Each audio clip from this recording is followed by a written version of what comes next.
ഇവിടെ ശ്രീ രാജു പി നായർ ആത്മവിശ്വാസം ഉണ്ടെന്ന് പറഞ്ഞല്ലോ. ആത്മവിശ്വാസം വേണം, അത് നല്ലതാണ്. പക്ഷെ അത് അമിതമാകാൻ പാടില്ല എന്നുള്ളത് കൂടിയുണ്ട്. നമ്മളിപ്പോൾ അൻവർ എന്നുള്ള കാര്യത്തെ മാറ്റി നിർത്തി പ്രീ അൻവർ എറയിലെ അവസാനത്തെ തെരഞ്ഞെടുപ്പിൽ നോക്കൂ. ആര്യാടൻ മുഹമ്മദിന്റെ അവസാനത്തെ തെരഞ്ഞെടുപ്പിൽ ആര്യാടന് 66,331 വോട്ട് കിട്ടിയപ്പോൾ LDFന് 60,733 വോട്ടുണ്ട്. ആര്യാടന്റെ അവസാനത്തെ തെരഞ്ഞെടുപ്പിൽ വളരെ ക്ലോസ് ആയി വന്ന സ്ഥലമാണ് നിലമ്പൂർ എന്ന ഘടകം അവിടെ നിൽക്കുന്നു. അത് കഴിഞ്ഞ് 2016 വരുമ്പോൾ അൻവർ ആദ്യമായി തെരഞ്ഞെടുക്കപ്പെടുന്ന ഇലക്ഷൻ വരുമ്പോൾ UDFന്റെ 2011 വോട്ട് ഷെയർ അതുപോലെ നിൽക്കുകയാണ്. വോട്ട് ഷെയർ അല്ല, വോട്ട് എണ്ണം 66,000 തന്നെ നിന്നു. പക്ഷേ അൻവറിന് തൊട്ട് മുമ്പത്തെ LDF സ്ഥാനാർത്ഥിയേക്കാൾ 17,000 വോട്ട് ഒറ്റ തെരഞ്ഞെടുപ്പിൽ കൂടുമ്പോഴാണ് അൻവർ ആദ്യമായിട്ട് അവിടെ MLA ആവുന്നത്. അടുത്ത തെരഞ്ഞെടുപ്പ് വരുമ്പോഴോ UDF പ്രകാശ് മത്സരിച്ചപ്പോൾ വോട്ട് ഷെയർ നന്നായിട്ട് കൂട്ടി, 78,000 UDFന്റെ വോട്ടെണ്ണം ഉയർത്തി. അപ്പോഴേക്ക് അൻവർ 81,000 അൻവറിന്റെ വോട്ട് ഉയർത്തിയിരുന്നു. എന്ന് പറഞ്ഞാൽ 10 കൊല്ലം മുമ്പുള്ള അവസ്ഥയുമായി താരതമ്യം ചെയ്യുമ്പോൾ നമ്മൾ 2021 2011 താരതമ്യം ചെയ്താൽ 21,000 വോട്ട് LDFന് കൂട്ടാൻ കഴിഞ്ഞിട്ടുള്ള മണ്ഡലമാണ്. എന്ന് പറഞ്ഞാൽ ഓർഗാനിക്കായി LDFന്, അത് അൻവറിന്റെ കഴിവും കൂടി ആവാം, വോട്ട് വിഹിതം ഉയർത്താൻ കഴിഞ്ഞിട്ടുള്ള ഒരു മണ്ഡലത്തിലാണ് ഇപ്പോൾ ഉപതെരഞ്ഞെടുപ്പ് നടക്കുന്നത്. അതുകൊണ്ട് എന്റെ ഉപ്പൂപ്പാക്കാർ ആനയുണ്ടായിരുന്നു എന്നുള്ള മട്ടിലുള്ള രാഷ്ട്രീയം കൊണ്ട് മാത്രം അവിടെ ജയിച്ചോളണമെന്നില്ല.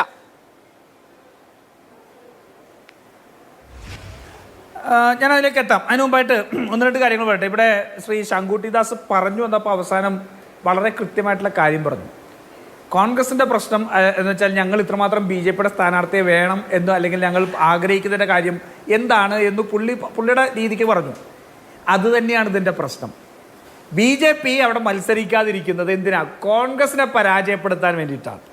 CPMനെ വിജയിപ്പിക്കുക എന്നുള്ള BJPയുടെ തന്ത്രത്തിൻ്റെ ഭാഗമായിട്ടാണ് BJP തെരഞ്ഞെടുപ്പിൽ മത്സരിക്കേണ്ട എന്നുള്ള അഭിപ്രായത്തിലേക്ക് എത്തിക്കൊണ്ട് അദ്ദേഹം എന്തായാലും ചർച്ചകൾ നടക്കുമെന്ന് പറഞ്ഞാൽ അതിൻ്റെ വിശദാംശങ്ങൾ മുഴുവൻ പറഞ്ഞല്ലോ. ഇപ്പോൾ തൃപ്പൂണിത്തുറയിൽ 2016 BJPക്ക് 29,876 വോട്ടാണ് കിട്ടിയത്. അതേസമയം 2021 വന്നപ്പോൾ അത് 23,750 വോട്ടായിട്ട് 6,000 വോട്ട് കുറഞ്ഞു. അപ്പോൾ 2026 തെരഞ്ഞെടുപ്പിൽ തൃപ്പൂണിത്തുറയിൽ BJP മത്സരിക്കില്ല എന്നുള്ളതാണ്. ഇങ്ങനെയൊക്കെ ഒരു രാഷ്ട്രീയ പാർട്ടിക്ക് നിലപാടെടുക്കാൻ പറ്റുമോ? രാഷ്ട്രീയ പാർട്ടി ആ രാഷ്ട്രീയത്തിൻ്റെ നിലപാടിനനുസരിച്ച് വേണം നിലപാടെടുക്കുക. അപ്പോൾ എടുക്കാത്തതിൻ്റെ കാര്യം എന്താണെന്നുള്ളത് വളരെ വ്യക്തമായിട്ട് ശങ്കുട്ടിദാസ് ഇവിടെ പറഞ്ഞു.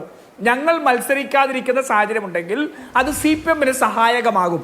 അതുകൊണ്ട് CPM ജയിക്കട്ടെ എന്നുള്ള രീതിക്ക് ഞങ്ങൾക്ക് ആ അഭിപ്രായമുണ്ട് എന്നോട് പറയാതെ പറഞ്ഞു വെക്കുകയാണ് അദ്ദേഹം ഇവിടെ ചെയ്തത്. അതിലെന്തായാലും എനിക്ക് നന്ദിയുണ്ട്. ജനങ്ങളത് മനസ്സിലാക്കട്ടെ. പിന്നെ ജെയ്സി തോമസ് അദ്ദേഹം ഇവിടെ ഇപ്പോൾ ഈ മലപ്പുറത്തെ DCC ജനറൽ സെക്രട്ടറിയുടെ മുമ്പിലെ BJPക്കാരെയൊക്കെ നോക്കിയ സമയമൊക്കെ കഴിഞ്ഞിട്ടുണ്ടെങ്കിൽ അങ്ങ് അടിയന്തരമായി ഇടുക്കിയിലേക്ക് പോകണം.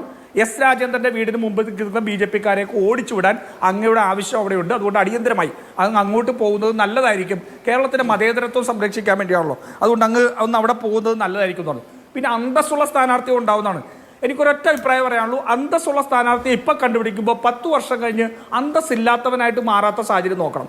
ഈ PV അൻവറിനെ അന്തസ്സോടുകൂടി കണ്ടുപിടിച്ചാണല്ലോ 10 വർഷം കഴിഞ്ഞപ്പോൾ അന്തസ്സില്ലാതെ ആയിപ്പോയി.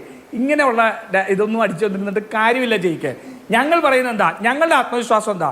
ഞങ്ങൾ നിലമ്പൂരിൽ തെരഞ്ഞെടുപ്പ് ഉണ്ടാകും എന്നറിയുന്നത് മുതൽ ഞങ്ങളുടെ പാർട്ടി മെഷീനറി മുഴുവൻ എണ്ണയിട്ട യന്ത്രം പോലെ അവിടെ പ്രവർത്തിച്ചിട്ടുണ്ട്. അഭിലാഷേ, ഞങ്ങൾ കൃത്യമായിട്ട് ഞങ്ങൾ ചേർത്ത വോട്ടിൻ്റെ 4/1 CPMനോട് പുതിയതായിട്ട് ചേർക്കാൻ സാധിച്ചിട്ടില്ല.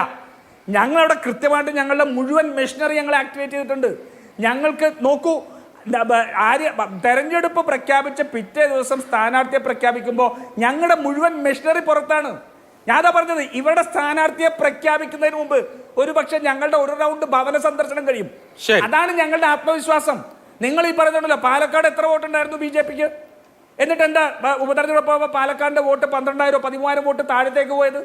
ഞങ്ങൾ കൃത്യമായ സംഘടനാ പ്രവർത്തനം നടത്തി, തെരഞ്ഞെടുപ്പിന്റെ മുന്നൊരുക്ക പ്രവർത്തനങ്ങൾ നടത്തി, ഞങ്ങൾ അതിനനുസരിച്ച് മുന്നോട്ട് പോയി, ജനങ്ങളെടുത്ത് രാഷ്ട്രീയ പ്രചരണം നടത്തി. ഇവരെത്രമാത്രം ആ രാഷ്ട്രീയത്തെ മറച്ചു വെക്കാൻ വേണ്ടിയുള്ള അപവാദ പ്രചരണവും കള്ളത്തരവും പാതിരാ നാടകം ഇവരൊരുമിച്ച് നിന്ന് നടത്തിയപ്പോഴും ജനങ്ങളുടെ ഇടയിൽ കൃത്യമായിട്ടുള്ള രാഷ്ട്രീയം എത്തിക്കാൻ, നറേറ്റീവ് എത്തിക്കാൻ ഞങ്ങൾക്ക് സാധിച്ചു. ആ നറേറ്റീവ് വർക്കൗട്ടായി. അതുകൊണ്ട് എന്താ 7 റൗണ്ട് കഴിഞ്ഞാൽ മാത്രമേ കോൺഗ്രസ് ലീഡ് ചെയ്യുള്ളൂ എന്ന് പറഞ്ഞ സ്ഥലത്ത് പാലക്കാട് 3ാമത്തെ റൗണ്ട് മുതൽ ഞങ്ങൾ ലീഡ് ചെയ്ത് തുടങ്ങി. ഞങ്ങൾ BJPയുടെ വോട്ടുകളെ ഇല്ലാതെയാക്കി. ആ വിശ്വാസം